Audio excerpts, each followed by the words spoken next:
안녕하세요. 기억 속 시계를 그리는 시계 작가 윤진석의 엄마이자 매니저 신인섭이라고 합니다. 안녕하세요. 시계 작가 윤진석입니다. 저는 시계를 그립니다.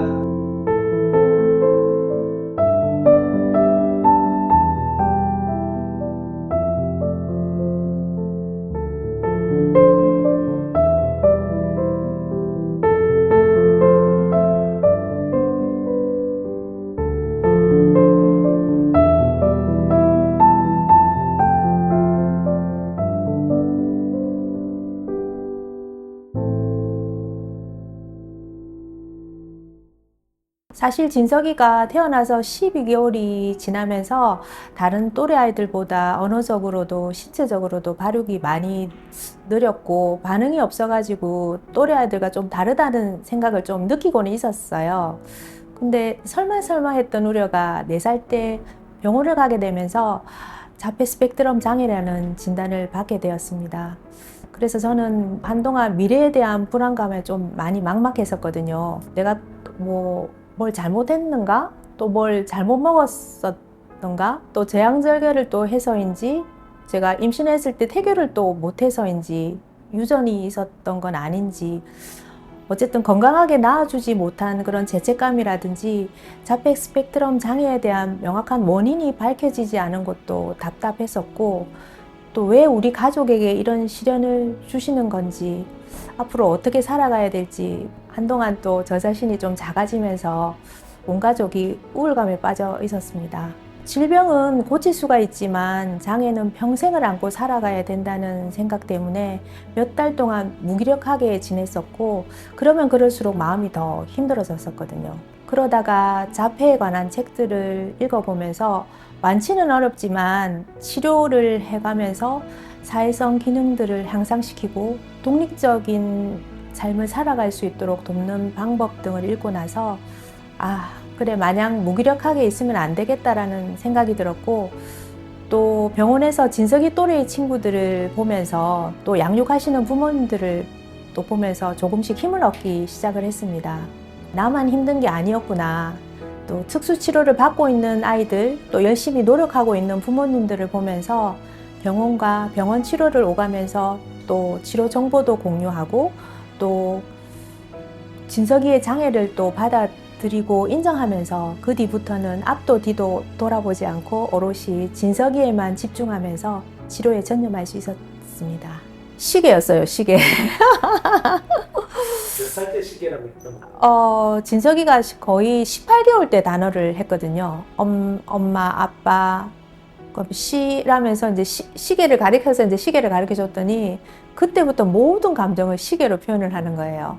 기분 좋을 때 시계 하면서 막 웃고 춤추고 기분 나쁠 때 짜증내고 울면서 시계라고 막 표현을 하기도 하고 시계라면서 막 울고 막 발 동동 구르고 막 눈물 뚝뚝 흘리고 막 그런 세월을 보냈습니다. 그러니까 모든 감정을 시계로서 표현을 하니까 어쨌든 이제 3살 때부터는 종이에다가 동그라미, 세모, 네모 이렇게 도형을 그리기 시작하더라고요. 이게 잘라서 시계에 직접 붙이기도 하고 아니면 이렇게 몰래 이제 시계 뒷면이라든지 옆면에 이렇게 막 붙이는 행동들을 많이 하기도 하고 이렇게 점점 자라면서 이제 색을 입히고 막 이렇게 하니까 옆에 있는 지인들이 진석이는 커서 시계 수리하면 참 잘하겠다. 디자인하면 잘하겠다. 이런 것들도 들은 것 같아요. 진석이는 어릴 적부터 시계를 좋아하고 늘 그림을 그리고 있었습니다. 그렇지만 정작 저는 그게 그림이 아니고 재능이라기보다는 집착이나 강박에 가깝다라는 생각으로만 여기고 있었어요. 어떤 장소를 데려가면 늘 시계 앞에 서성거리고 있고 시계를 탐색하고 또 시계를 분해하기도 하고 고장을 내기도 하고 시계에 그림을 직접 그려서 붙이기도 하고 종이가 아닌 벽에다가 시계 그림을 그려서 벽지값을 물어줘야 되는 상황도 있었고 늘 시계 앞에 이렇게 서성거리고 있으니까 그 이유를 모르는 분들이 벽시계에 있는 카운터 앞에 있으니까 도둑으로 오인받기도 하고요. 남의 시선들을 계속 받고 있는 그런 경우가 많았었습니다. 그리고 집에 오면은 이렇게 A4 용지에다가 시계 앞면에 그림을 그리고 바로 뒷장에는 또 시계 뒷면을 그리는 행동들을 계속 반복적으로 하기 시작했습니다. 계속 이렇게 그려대는 진석이를 보면서 그게 문제 행동으로 생각을 했었거든요. 그러니까 너무 시계 그림을 집착하고 하다 보니까 학교 생활도 힘들고 사람들과의 소통도 전혀 되지도 않고 그런 것 때문에 문제행으로 봤기 때문에 그 문제 행동을 해소하기 위해서 방법으로 엄마가 못 그리게 하고 못 보게 하는 그런 조치를 취했지만 그럴수록 더 강박적으로 집착을 하게 됐던 것 같습니다. 그래서 이렇게 수북하게 그려대는 이 A4 용지를 무수하게 버린 엄마입니다. 그런 무지했던 엄마가 이제 성인이 되면서 또 작가로서 활동하게 되면서 시계가 정말 진석이에게는 편안하고 안정을 치는 존재라는 것을 그때 뒤늦게 알게 되면서 굉장히 부모로서 미안하고 가슴이 아팠습니다. 그런데 아들의 시계 그림을 먼저 봐준 분이 계십니다. 그림 읽어주는 여자라는 책으로 유명하시고 또 우리나라 1호 아트 디렉터이시면서 강연과 또 칼럼니스트로 활동하고 계시고 또 10여 년 전부터 발달장애에 대한 작가에 대해서 굉장히 관심을 가지신 한재만 선생님이 계셨어요. 그래서 2019년도 2월에 한국자폐인 사랑협회 부산 지부를 통해서 운명과 같이 선생님을 만나게 되었습니다. 처음 선생님을 만났을 때는 진석이의 시계 그림을 보여준 게 아니라 학원에서 아주 잘 그린 꽃그림이라든지 풍경 그림, 새 그림을 보여드렸거든요. 그런데 세 번째 만남 때 선생님께서 진석이가 정말 집에서 집중해서 또 원해서 그리는 그림이 있는지 그것을 보여달라고 하셨어요. 그때 이제 제가 낙서로만 생각했었던 시계 그림 드로잉을 보여드리니까 어떻게 시계 뒷면을 그릴 생각을 했는지 장소와 방문이 적힌 시간까지 기록한 놀라운 발상과 그런 시도에 너무 놀라시면서 이제부터는 꾸준하게 시계 그림을 한번 그려보는 게 어떻겠냐라고 조언을 해주셨습니다. 그때 제가 느낀 것이 정말 진석이가 좋아하고 행복해하고 그리는 그림은 시계 그림이구나를 알게 되면서 종이에 이제 그려진 그림들이 캔버스에 옮겨지게 되고 또 색이 입혀지면서 본격적인 작가로서 준비를 해나가게 되었습니다. 시계 작가인 만큼 굿즈도 여러 개 만들어 봤는데 이 시계는 진석이의 시그니처 시계입니다. 진석이가 다녀왔던 장소의 시계들이 빼곡하게 이렇게 그려진 시계들로서 요 동그라미 원안에 이제 시계를 그려봤고요. 제가 차고 있는 시계는 또 줄도 이렇게 진석이의 시계로 이렇게 만들어진 시계입니다. 단 하나밖에 없는 세상에서 하나밖에 없는 시계라고 볼 수 있습니다. 진석이의 제일 처음 만든 그림이거든요. 이게 이 그림을 그린 지가 5년 전에 이제 제일 먼저 완성한 그림이라고 보면 돼요. 그래서 제일 애착이 가고 그래서 그랜드 호텔을 6살 때 수영을 배웠던 장소의 시계인데 그때도 이제 그 바이올린 소리나 그 울림이 좋았던지 늘 그 수영장에 가면은 이제 서성거렸던 이런 시계입니다. 5년 동안 작가로 활동하면서 정말 기쁘고 감사했던 순간들이 많았습니다. 그 중에서 3년 전에 TV의 마인 드라마에 진석이의 시계 스토리가 소개되었고 드라마 후반부에는 드림캐쳐 작품이 12억 개 거래되는 그런 장면들이 등장하면서 시계 작가라는 이름이 알려지는 그런 계기가 되었습니다. 그리고 두 번째는 작품의 예술적 가치를 인정받는 곳인 현대미술관 정부미술은행에 2년 연속 작품이 소장되는 그런 영광을 가져서 기쁘게 생각을 하고 있고요.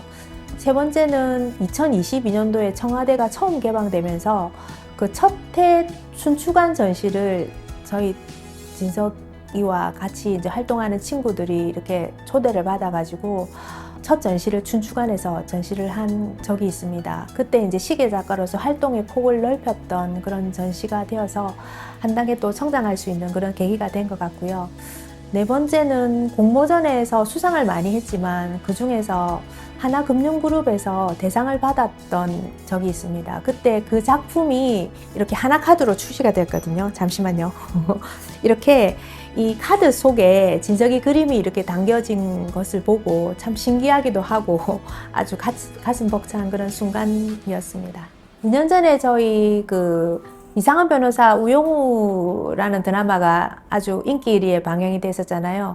거기에 나오는 변호사를 보고 자폐를 그런 쪽으로 이해를 하시는 분이 계시더라고요. 드라마에 나오는 그런 스펙트럼 장애의 모습은 일부분이고요. 실제 자폐 스펙트럼 장애는 언어적인 부분이나 또는 말을 전혀 하지 못하는 분들도 많이 계시고요. 또 제한적이고 반복적인 행동들도 많이 하고 계시고 사회적인 의사소통들이 힘든 분들이 대부분이거든요. 그래서 우영우 같은 그런 자폐 스펙트럼 가진 그런 분들은 상위 1%에 속한다고 보시면 되겠습니다. 만약에 이제 그런 부모님들이 진석이처럼 강박으로 생각하시는 부모님들이 있을 거라고 생각이 들거든요. 근데 지금 제가 진석이한테 그 습작처럼 있던 그림들을 다 버려온 것들을 굉장히 후회를 많이 하고 있는데, 조금이라도 이제 그런 그림이나 강박적으로 이제 뭐 생각하신 부모님 중에 그림을 그리고 있는 부모님들 자녀가 있다면 그게 낙서라고만 생각을 하지 마시고 좀 모아두시고 자녀의 마음을 이해하는 문제 행동이라고 보지 마시고 왜 우리 자녀가 이런 행동을 할까라고 먼저 생각해 보는 것이 중요하다고 생각이 듭니다. 그림을 이제 그리면서 여행을 못 갔거든요, 많이. 그래서 가족 여행. 이게 제일 중요한 것 같습니다. 늘 뭐 시간에 쫓기고 있다 보니까 해외여행을 못 갔어요. 여행을 가면 이렇게 좀 더 이렇게 생각하는 부분이라든지 이런 것들이 좋아지지 않을까? 그 속에서 또 진석이의 어떤 내면에 있던 것, 그림 속이든 뭐 말로서 표현을 하건 좋아지지 않을까? 가족과 함께할 수 있는 시간들이 많이 없었던 것 같아서 그런 시간들을 가지는 게 좋을 것 같습니다. 저에게 있어서 시간이란 성장하는 과정이라고 말할 수 있는데요. 어느덧 제가 이제 50대 중반을 넘어서 저의 시간 동안 외적인 성장과 내적인 성장, 지금도 보이지 않는 성장을 하고 있다고 생각을 합니다. 제가 이제 결혼을 해서 아들을 낳고 또 27년의 시간이 제 삶 속에서 가장 중요하다고 생각이 드는데, 그 시간 동안은 오롯이 아들에게만 집중했었고, 장애인 아들을 또 양육하면서 힘든 적도 많았고 지치고 어려웠던 시간들도 많았었지만, 또 조금씩 성장해가는 아들을 보면서 가슴 벅차고 즐겁고 행복한 순간도 있었다고 생각이 듭니다. 그 수많은 시간을 거치면서 아들 덕분에 더 겸손해질 수도 있었고 더 긍정적으로 생각할 수 있었고요. 더 열심히 살 수 있었던 그 무기가 이제 아들이었던 것 같습니다.